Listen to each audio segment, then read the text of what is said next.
Hello and welcome to the second part of the Greek Geek Weekend with me, the WildWestGamer. Um, Today we are reviewing Wrath of the Titans, the sequel to the 2010 shitfest that was Clash of the Titans. I am not going to waste too much time on this film. Yet again, underwhelmed entirely.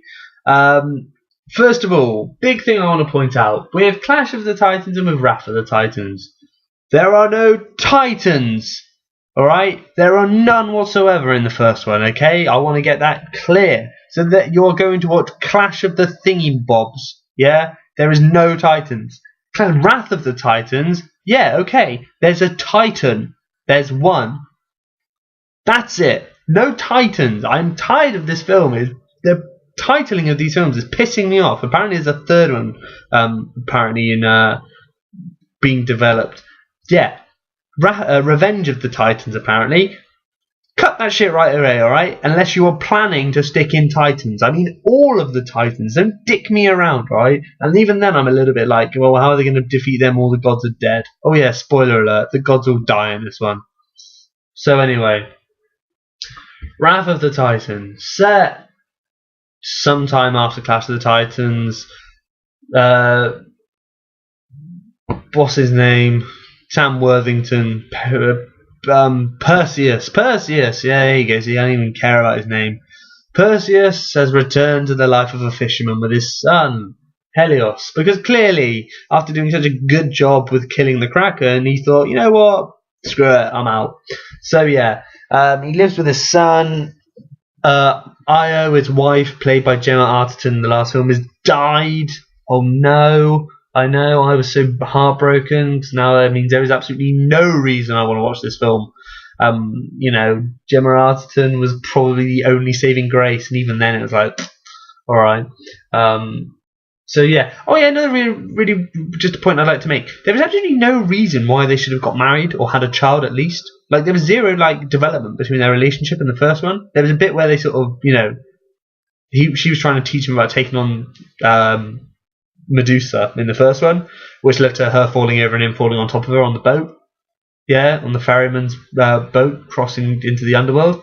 That was it. Yeah, that does not constitute as a reason to have children and get married. Okay, so that there you go, there you have it. I just like to point out, but yeah, clearly they did get married. So win for them or not, because then she died. Sucks to be you. So yeah, that's just the first thing. You're treated to that little mini bombshell. Apparently they got married and had a child called Helios. Yeah, again, I'd like to point out another thing. She was immortal. She would live forever. Like, why would she die? Perhaps he killed her. See, that automatically sounds like a lot more an interesting film than the one I had to watch. I genuinely think that Perseus killed his wife. And that should be the film they should have made, because Wrath of the Titans is boring. It's so crap. I'm so tired. It's a sequel of a remake, because that already makes you go, yeah, I've got to check that out. Essentially, yeah, like I said, Perseus has gone back to the life of a fisherman. He has his son Helios. The walls of Tartarus are collapsing because the gods are losing their powers, because no one believes in the gods anymore. And the walls of Tartarus are collapsing. Great failsafe. So once you guys disappear, the Titan's released. Or should I say Titan? It's one Titan. It's Kronos, the father of Zeus, Poseidon, and Hades, who is really dicked off that he's been, in prison for God knows how many thousands of years. Long story short, Hades portrays Zeus, big shocker. Ares acts like a little spoiled bitch, and Poseidon dies. Perseus is tasked with going and saving the world when a chimera attacks the village, because for some reason, when the walls of Tartarus start falling, demons get released. Again, that's never explained. Just really random shit like that. He kills it. He goes off to save the world. He finds out the walls of Tartarus are collapsing. They go and find Hephaestus, with one of the builder gods, who forged the legendary weapons for Hades, Zeus and Poseidon. They find Poseidon's son, Adegio, I don't know, whatever his name was, the navigator. They find Bill Nye, who is Hephaestus. That's a up point. Bill Nye doing another throwaway performance. Again, just know these films suck the life out of me. They're so tedious and boring and dull. Why? Well, yet again, we've got a film which just revolves around boring, just cut and paste formula from the first one. They trek, they walk, they do whatever, they go here, they go there. In between that, something attacks. They have to defeat it. That leads on to more walking, and then they get to where they're going, and then they come back and they have a fight with the main enemy. Oh my god, and again the main enemy battle, Kronos, the father of all the Titans, one of the most powerful beings in the universe, is on screen yet again for about 10 minutes. It is exactly the same formula as we had with the Kraken. It gets released, it comes, it makes its appearance, it throws shit at the enemy, it gets killed. That's it. It's so boring. Seriously, the reason why people go, well, if it's boring, stop doing the review. No, because I'm hoping that someone from the studio sees this. Stop doing these sorts of films. They don't do you any service at all. Sure, the last one brought in, over $400 million. Sure, this one brought in more than $300 million. The point is, though, that these films aren't going to go on forever, and the fact that you're going to carry on making them to milk people of their money, it's just really poor show. It's really poor show. This film could have been done really well. In fact, Clash of the Titans could have been done really well. If more money had been, people had been willing to pay more money, if better actors had been got, if better locations had been done, if more practical effects had been done instead of CGI, stuff like that. Yeah, that would have been cool. Greek mythology is something that is so deep and interesting. The fact that they've got this whole really lame sort of notion that the gods are going to die out, because they haven't got mortals to worship them. Hello, how did they get created? Yeah? How did they exist before, the humans are around? No? Not a big plot hole like that? No, never mind. Don't worry about it. Stuff like that, it clearly doesn't matter. But, this film could have been really interesting and fun to watch. It could have been this could have been a pre-biblical times, Indiana Jones or something like that. It could have been really fun. The film does do sort of a more interesting job of keep you entertained than the last one. At least when they're walking around, there are some interesting bits like the labyrinth, a Cyclops attack, some stuff on a boat. I suppose looking at water is better than looking at boring old countryside yet again. And yeah, they keep cutting back to the underworld, which is quite good fun. You get to see Hades and Zeus sort of a confrontation there. But to be fair, there's development finally for their relationship, and you kind of get invested in it. Then, of course, the skid mark that is Ares turns up. Now, I'm going to make this point about Ares, alright? If you're going to do the god of war, try and give him testicles, alright? This guy is the whiniest bitch I've ever heard. He's got Anakin Skywalker syndrome, I swear to God.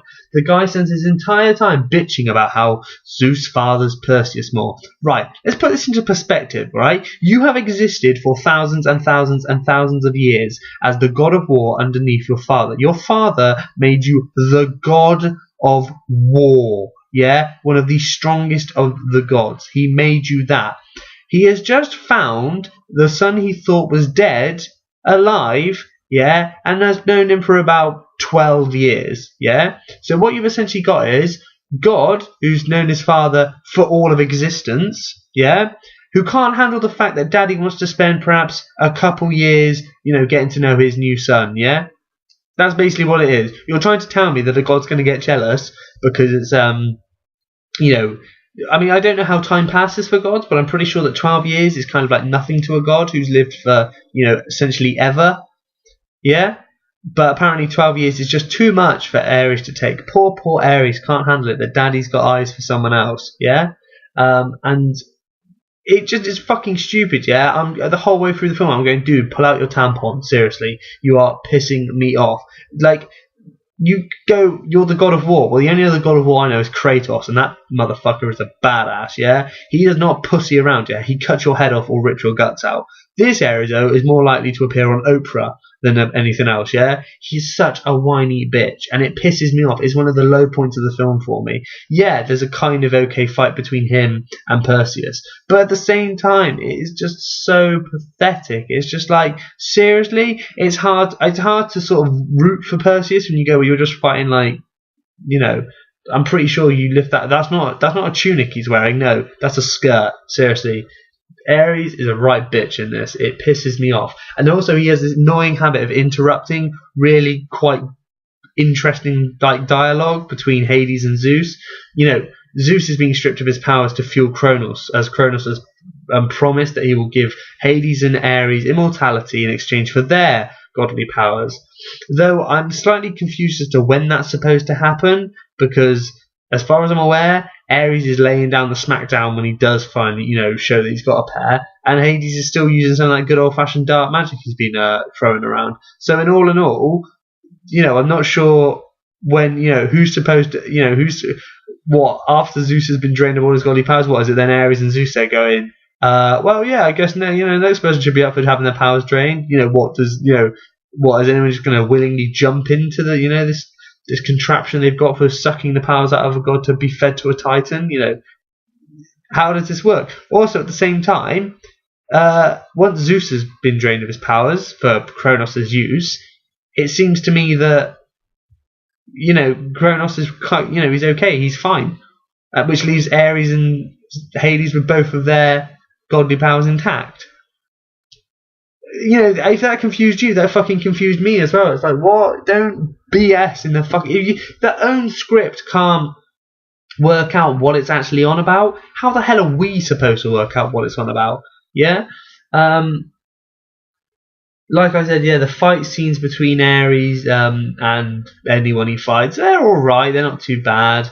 It's just, like I say, the fact that you just kind of go, oh, Ares, you look like a bit of a prissy metrosexual asshole anyway. So, I mean, it's like, how do I really care? I mean, the weapon he carries is this pretty sweet mace, which sort of, I don't know how you'd say it, sort of pops apart, in this really cool sort of sweet ass,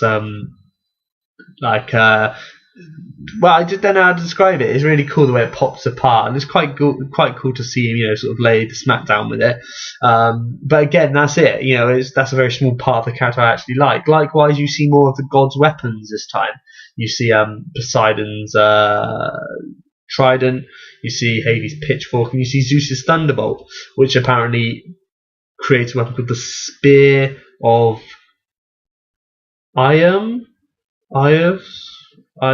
Dream? I don't know. I didn't pay much attention.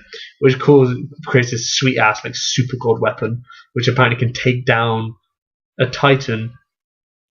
Okay, righto. That's really the only. But hang on, wait. The Kraken could do that as well. So that kind of puts a big dick on the whole sort of importance of the Kraken.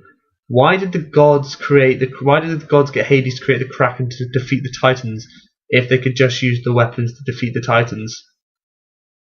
Again, see, this is the problem. Even the sequel is dicking on the original one. What is Revenge of the Titans? Revenge of the Titans is going to have all the gods come back, isn't it? They're just going to be like, oh yeah, we're fine. But how? Oh, we came back from the afterlife. Yeah, but the second one said that when gods die, they don't really... It's not like dying, they just disappear. Oh yeah, that was a lie. That's what it's going to be like, isn't it? It's going to be this really shitty way of, creating this, this infeasible, crappy, convenience for the gods to come back in Revenge of the Titans. I'm not even looking forward to Revenge of the Titans because I don't really even know where these other Titans are supposed to be. They're all supposed to be in Tartarus. Yet Kronos is the only Titan visible. So, okie dokie, whatever. And yeah, that's it. That's really what Wrath of the Titans is about. It's just a big mess, a big dull, bland, just dull ride. Dull ride. That's what it is, a dull ride. I appreciate they've got more practical effects in this one as opposed to the last one. You've got likes of the Minotaur, the likes of, well, he fights Ares. Excuse me. See, just talking about this, I'm going to fall asleep. And yeah, that's it really. Appreciate the practical effects. Not much else. Oh, Rosamund Pike's in it. She plays... Oh yeah, Rosamund Pike's in it. She plays Andromeda. And they hook up at the end. Yes, that's another part I'd say. Great. So what you're essentially saying is, that sort of, there's that slight sexual tension between him and her in the first film. But basically, because you could get your hands on the other one, you did. And then when she died, you went back. Oh, that's really cute. He had a rebound that he was saving. That's nice. That's always nice. I'm sure his wife is looking down from the afterlife, really happy that's all going on. It's like, you asshole, you've just been waiting for this to happen in the first place. So, yeah, I mean, okay. Oh, yeah, and also, again, Rosamund Pike plays Andromeda. And she has her army. Now, her army surely must be the Argonauts, right? Because she was the princess of Argo, so that would make her next in line. So her soldiers would be that. Yet her soldiers are shown to be taking down the statue of Zeus in the first film, but apparently it's their way to worship Ares. I don't like, and they still worship the gods. They still call upon the gods. Yet her people said that they didn't believe in the gods anymore. This is the stupidest shit with this film. It's fucking annoying. It doesn't do anything, and the only thing it does seem to do is dick on what you already know. So yeah, you know what? In conclusion, Clash of the Titans and Wrath of the Titans. I'm going to do this together. Do not watch these films if you want something deep and interesting. Do not watch these films if you want something fun and interesting. Watch these films if you want to be shown how not to make films. Yeah? They are really, really half-assed films. I appreciate what they were trying to do, but what they did do, I don't appreciate. Yeah? So, there you have it, guys.